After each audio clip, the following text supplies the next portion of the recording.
Gracias a Genexus por la invitación, a Silvia de Thales Lab. Para los que hayan estado en las charlas de ayer, de la de José Lamas sobre Bitcoin y la mía sobre blockchain, van a notar un cambio abrupto en la temática. Esta es una charla un poco más especializada que las otras. Ustedes verán después si les genera interés o no el tema, porque lo que vamos a hacer es un acercamiento, vamos a hacer un zoom medio violento a la temática de Bitcoin como fenómeno vivo.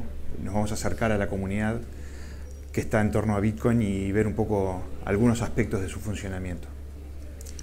Es famoso, supongo, por lo menos para quienes están aquí, que Bitcoin fue desarrollado por una figura enigmática que se llamaba Satoshi Nakamoto. Allá por fines de 2008 hizo la presentación en sociedad de Bitcoin como idea, pero también publicó el software y lo puso a correr en un nodo en Internet.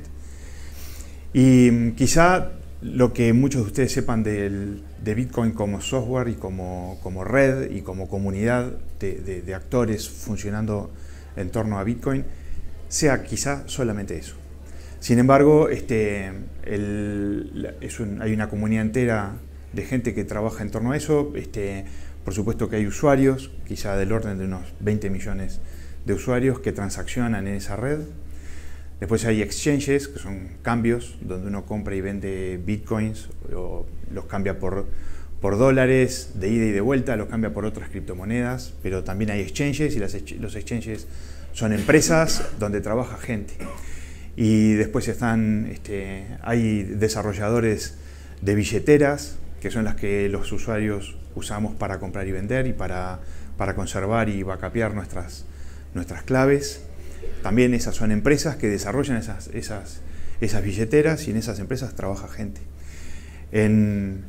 Después tenemos también los mineros que son como el esqueleto de la red, que son quienes corren los nodos que cierran los bloques y procesan las transacciones.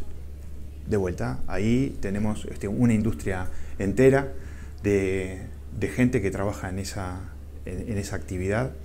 Y después hay empresas que también son parte muy interesada en el desarrollo de Bitcoin y otras criptomonedas, porque se proponen desarrollar aplicaciones de valor agregado o soluciones laterales que interactúan de alguna manera con la red de Bitcoin. En definitiva, hay una comunidad muy grande de gente en el mundo entero trabajando con esto, y además es una comunidad con intereses diversos. No todos tienen los mismos intereses. Algunos los mineros tienen sus propios intereses porque hacen plata con esto, pero también quienes tienen las billeteras tienen sus intereses, los usuarios tienen sus intereses. Así que, en definitiva, todo ese mundo que hay en torno a Bitcoin y también en torno a otras criptomonedas es una especie de territorio de combate de intereses. Así que aquella contribución original que teníamos con Satoshi Nakamoto se ha transformado en una industria donde hay intereses cruzados, donde hay tironeos, donde hay tiras y aflojes, y donde hay gente operando para que sus intereses prosperen de una manera u otra. Además, está todo apoyado en un software y bueno, a mí por lo menos se me hace difícil pensar que el software que puso en marcha a fines de 2008 Satoshi Nakamoto va a permanecer inalterado de aquí a 40 años, 50 años.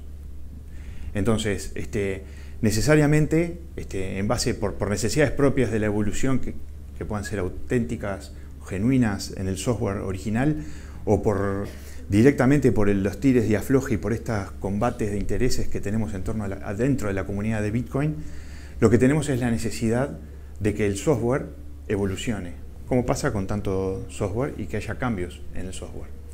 Entonces hay una realidad de una comunidad que está interesada en que el software evolucione de una manera u otra, y se generan una serie de desafíos en torno a eso y una serie de problemas, y vamos a hacer un acercamiento a esos problemas. Capaz que muchos de ustedes se enteran por primera vez de esos temas, prueban a ver si les interesa el tema o no les interesa, y bueno, ojalá les interese, pero si no, se irán sabiendo un poquito más. El tema que La palabra que elegí para hablar de todo esto, el hilo conductor de todo esto, es la palabra fork. Lo vamos a escribir ahora a continuación.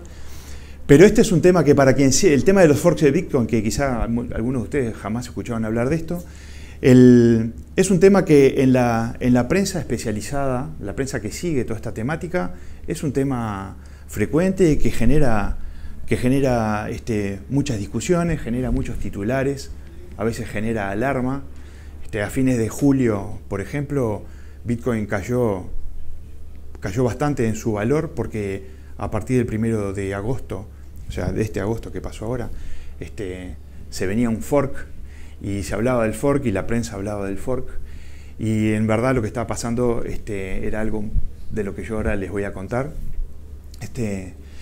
El anuncios acá, por ejemplo, yo no sé si esto está iluminando, me parece que no.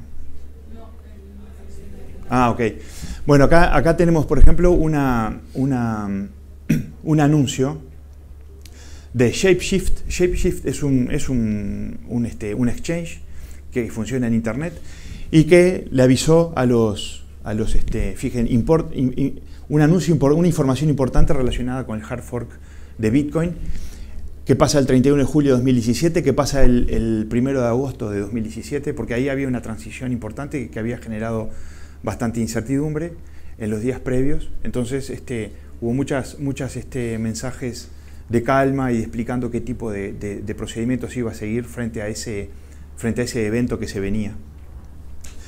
Acá tenemos otro Coinbase, lo mismo, como le avisa a sus usuarios que todos los bitcoins que están almacenados en Coinbase van a permanecer seguros durante los eventos descritos abajo. Es decir, durante los eventos era como si viniera algún tipo de catástrofe o si viniera Katrina o María a pasar por la red.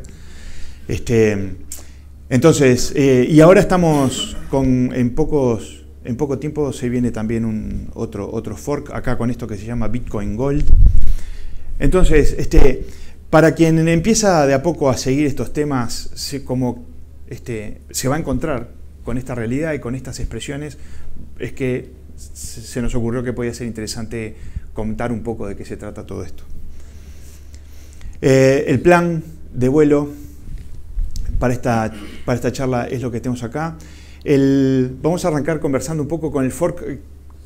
Seguramente hay gente que está familiarizada con el término en la ingeniería de software. Nosotros cuando hacemos un software tenemos un código fuente, que es el código del programa, que está escrito por los programadores. Y eso va llevando una evolución con el tiempo. A medida que lo vamos cambiando, vamos generando nuevas versiones. Y en determinado momento alguien, los propios desarrolladores o terceros, pueden sacar una copia de ese software y empiezan a evolucionarlo en paralelo. Entonces ahí se genera una bifurcación en la historia de ese software al que se le llama fork. Entonces, para empezar, ya el término fork, para quienes son de ingeniería de software, tienen una familiaridad, porque es el concepto de sacar una copia de un fuente y empezar a evolucionarlo en paralelo.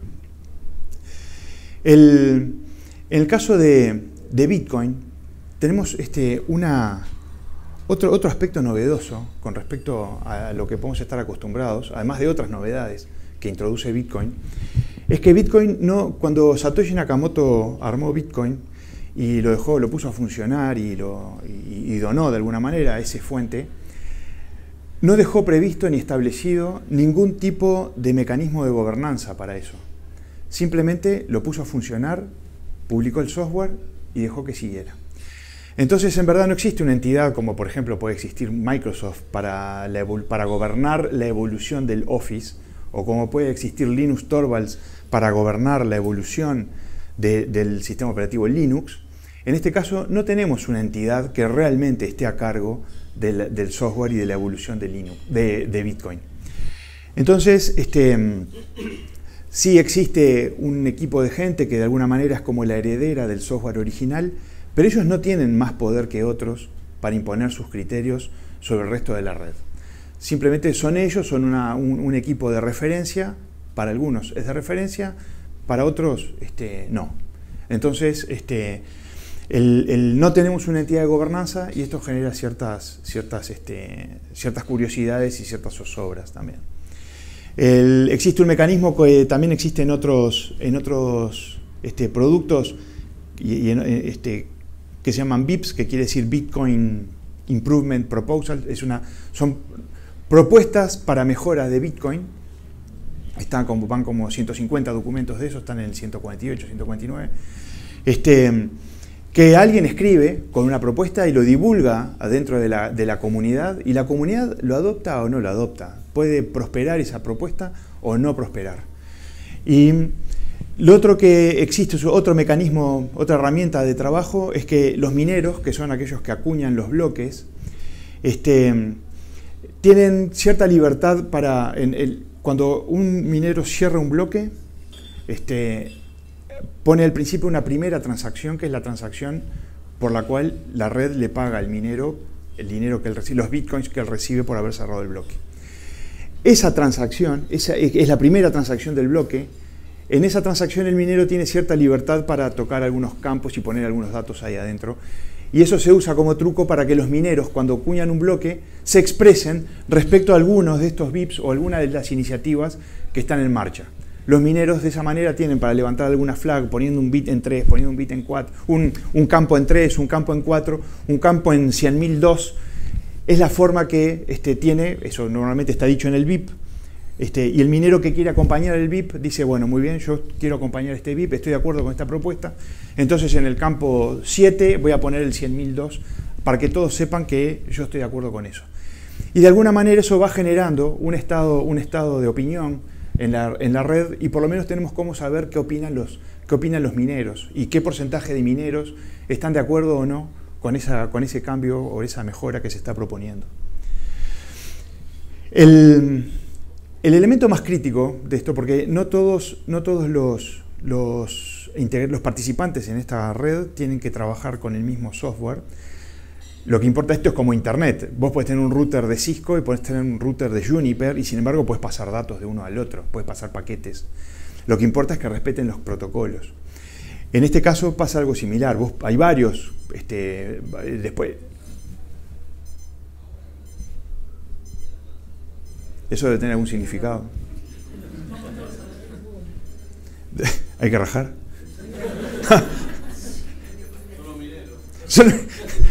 Es el BIP 0. El BIP BIP, claro.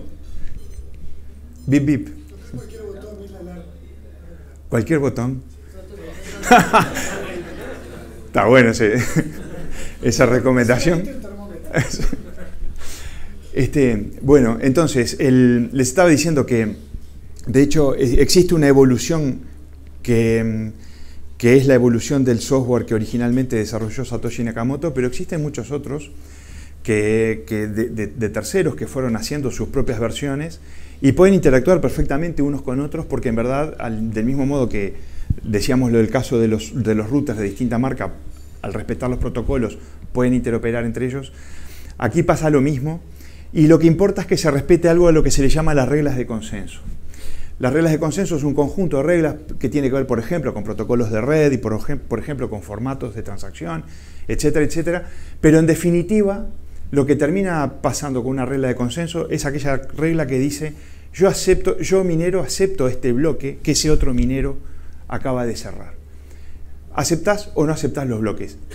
Respetar las reglas de consenso apuntan exactamente a que vos sepas cómo tenés que cerrar un bloque de transacciones para que los demás mineros acepten tus bloques de transacciones.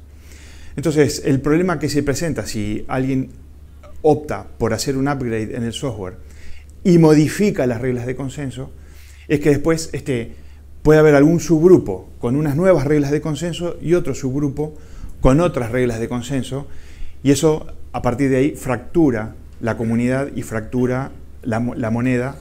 Tenemos como dos derivados.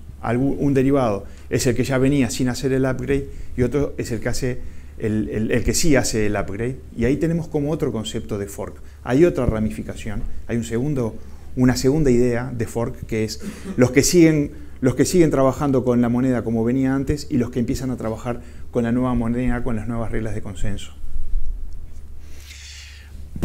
¿Cuál es el problema principal que puede estar llevando a que se experimente con nuevas reglas de consenso? Bueno, lo que más preocupa a algunos, por lo menos en la comunidad, tiene que ver con la escalabilidad de la red medida en transacciones por segundo.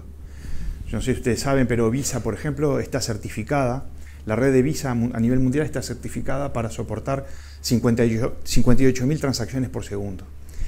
En el caso de Bitcoin, nosotros tenemos, en verdad, un bloque típico puede albergar hasta 2.000 transacciones y esas 2.000 transacciones, y ese bloque, y en la red se cierra un bloque cada 10 minutos.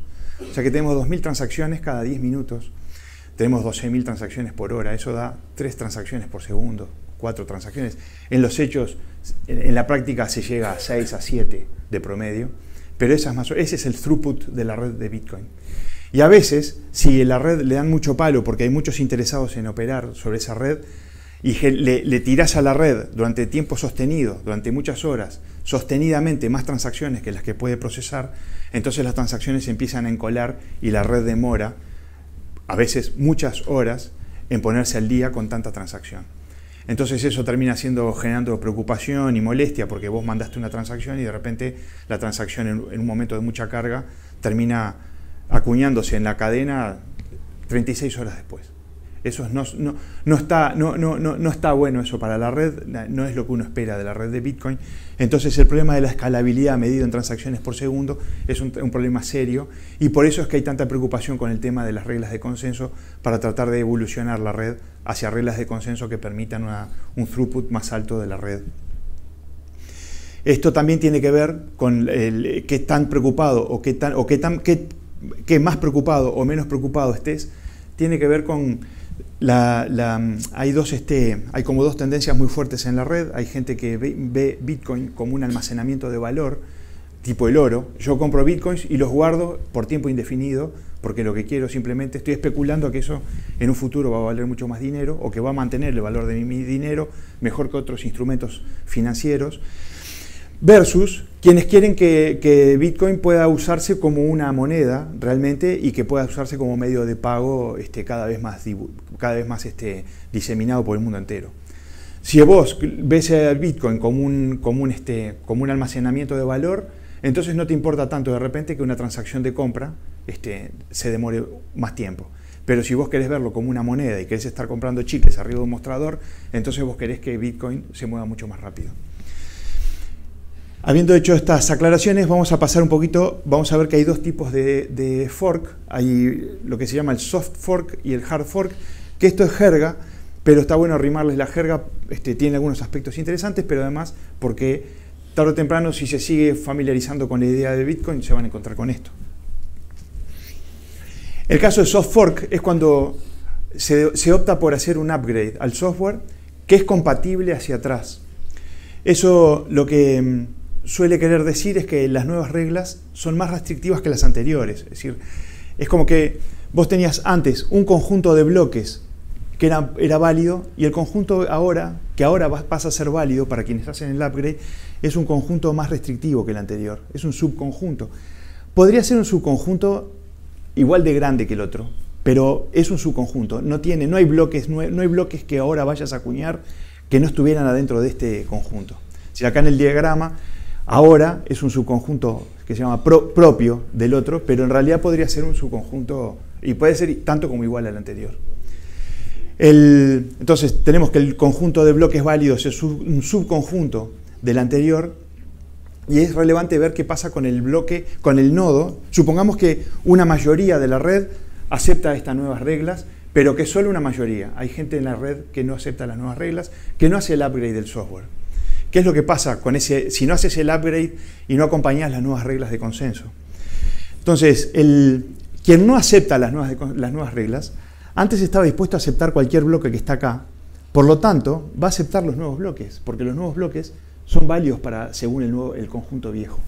Así que, quien no hace el upgrade, acepta los bloques y los da por buenos a los bloques que se están acuñando ahora por parte de los mineros que hicieron el upgrade.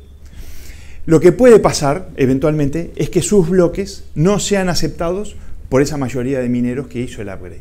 Entonces, de ahí se genera una situación donde quedan parcialmente afuera de la red si no acompañan, pero por lo menos siguen validando los bloques nuevos. Esto acaba de ocurrir, un ejemplo reciente, esto creo que fue el 23 de agosto de noche, tipo a las 10 de la noche.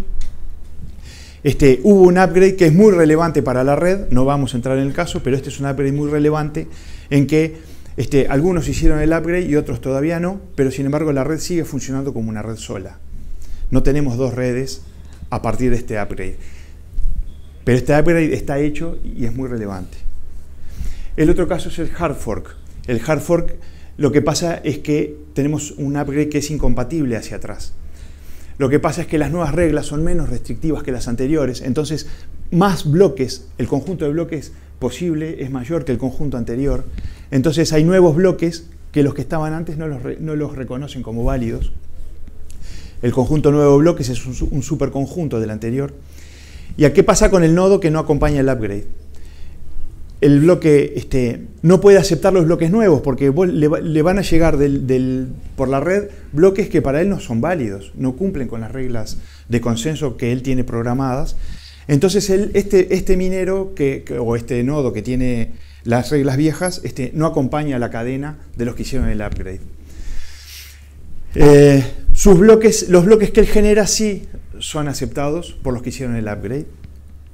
Y acá un ejemplo que tenemos para comentar también es muy reciente, esto ocurrió el 1 de agosto. Es decir, agosto fue un mes de bastante zozobra porque hubo un hard fork que se llamó Bitcoin Cash y un soft fork que se llamó Segwit, que es lo del BIP 141 que mostré en el caso anterior. Y bueno, esto para mucha gente fue visto como un ataque al Bitcoin clásico. Había muchas dudas respecto a si Bitcoin Cash iba a tener más suerte o no, si iba a ser acompañado mayoritariamente, si iba a ser elegido como las nuevas reglas de consenso de la comunidad o que mayoritariamente la comunidad fuera a aceptar. El elemento clave en las reglas de consenso es que aumentaba muchísimo el tamaño del bloque.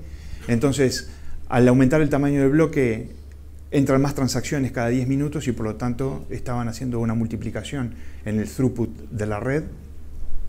Este fork no fue acompañado mayoritariamente, de hecho está como en declive esta solución.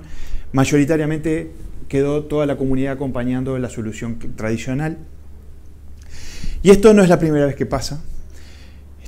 En agosto de 2015 se hizo un hard fork que se llamó Bitcoin XT, que también entró en declive, no prosperó, no fue acompañado por la mayoría. En enero de 2016, ahí falta el 1, en enero de 2016 hubo un Bitcoin Unlimited que tampoco prosperó. En febrero de 2016, Bitcoin Classic, que tampoco prosperó. Y ahora en agosto de 2017, Bitcoin Cash, que todo indica que tampoco está prosperando. Así que estos como ataques que ha recibido la comunidad o la línea tradicional que viene desde la creación de Satoshi, no han logrado atraer una mayoría de la comunidad hacia sus propuestas y más bien lo que sigue prosperando es la línea original con soft forks que han ido siendo aceptados por la mayoría y que han logrado hacer evolucionar el software y el funcionamiento de la moneda. La solución, el upgrade Segwit no vamos a entrar en eso, pero tiene una cantidad de atributos novedosos a la red que realmente hace pensar que es una red que va a prosperar muchísimo y va a ir creciendo con el tiempo. La vamos a ver crecer en funcionalidad y en throughput porque resuelve varios problemas y resuelve varios problemas pero manteniendo la línea original que viene desde Satoshi Nakamoto. Y listo. ¿Preguntas? Sí.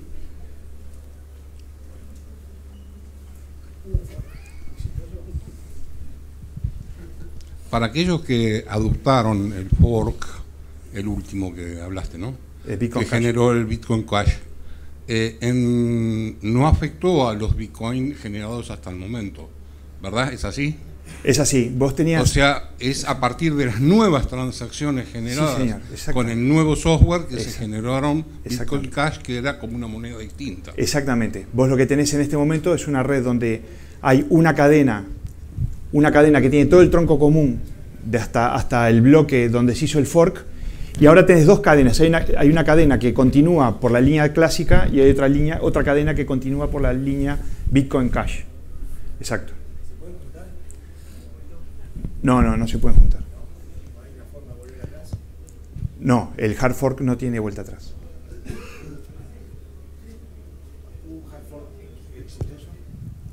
No hay ningún hard fork exitoso hasta el momento. ¿Cómo está impactando en el precio actual estos últimos eventos?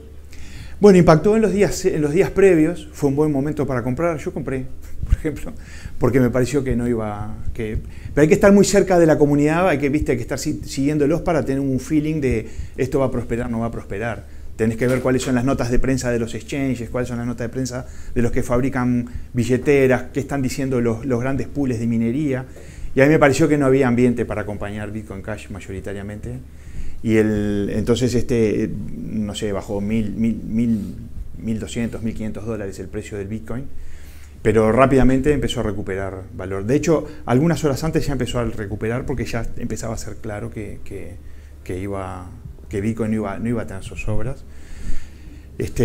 Y fue de esa manera. O sea que por ahora Bitcoin viene muy resistente a este tipo de ataques, digamos. Ataques entre comillas.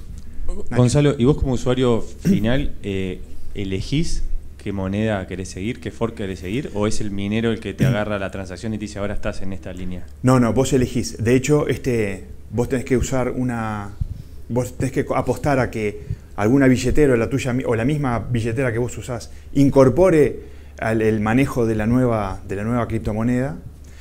Y entonces vos después ahí tenés que decirle, voy a comprar Bitcoin Cash o voy a comprar Bitcoin. Si vos tenés en la moneda, la billetera te dice qué querés comprar. Hubo billeteras que no acompañaron ni siquiera.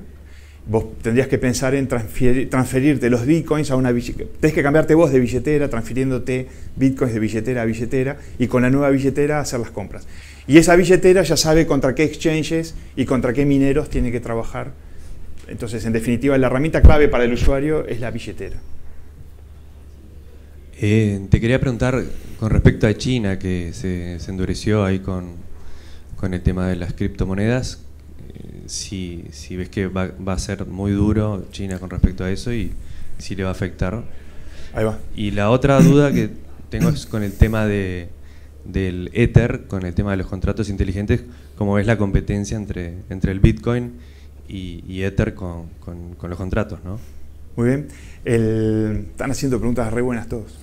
En el caso de China, lo que pasó en China hace poco fue que China prohibió el trading de bitcoins en el territorio chino y cerró los exchanges, que eran empresas de cambio de divisa que estaban funcionando en el territorio. Antes de que China tomara esa medida, el comercio de bitcoins, la compra-venta de bitcoins, no la minería, la compra-venta de bitcoins era aproximadamente un 15% de la compraventa total de bitcoins. Cuando cerró China, en verdad lo que pasó es que los compradores que estaban comprando en exchanges de China pasaron a comprar en exchanges de Japón. Entonces, tras esa movida, China desapareció como territorio de exchanges, Japón se transformó en el principal territorio del mundo, en lugar de Estados Unidos, que era el 1 antes del cierre en China. Bajó un poco el precio en esos días, y después que se estabilizó esta nueva realidad, el Bitcoin volvió a recuperar el precio. Eso con respecto a lo que pasó con China. Lo otro, o sea que también ha estado muy resistente no solo ha sido muy resistente a los forks, sino que ha sido muy resistente a medidas de gobiernos. Lo otro, no sé si se acuerdan que cuando en la burbuja de Internet fue un cambio en la tasa de referencia de la Fed de Estados Unidos, hizo caer toda la burbuja. Acá China cerró todos los exchanges y esto no tocó, no movilizó, más que hizo una sacudita local y más nada con Bitcoin. Digo, para comparar si estamos o no frente a una burbuja, estamos frente a una burbuja muchísimo más resistente que la burbuja aquella, ¿no? Con respecto a la comparación con Ether, el Ether es como otra cosa. Para los que estamos cerca del asunto, Ether es una experiencia diferente. Ether es una solución de cómputo distribuido. Es una máquina, es una especie de computadora distribuida para ejecución de contratos inteligentes, que tiene una moneda porque es la unidad de pago que se usa para pagar por el uso de la computadora, para decirlo de alguna manera. Entonces es como otro bicho, visto de afuera capaz que se ve como una moneda competidora, en verdad es otro tipo de propuesta, donde también hay una moneda, y entonces no está prosperando del mismo modo como moneda, pero aguanta, resiste. Lo que hay que ver a Ether hay que verlo por el lado justamente del tema de los smart contracts y cuánto prospera por ese lado, ¿no? Presenta algunas dificultades que son propios de la ingeniería de software, que los programas esos si tienen bugs es un drama, pero bueno, hay que seguir mirando Ether creo que es un proyecto súper interesante de todos modos, pero es bien distinto, visto de cerca es bastante distinto. Creo que estamos, ¿eh? Bueno, muchas gracias a todos, ¿eh?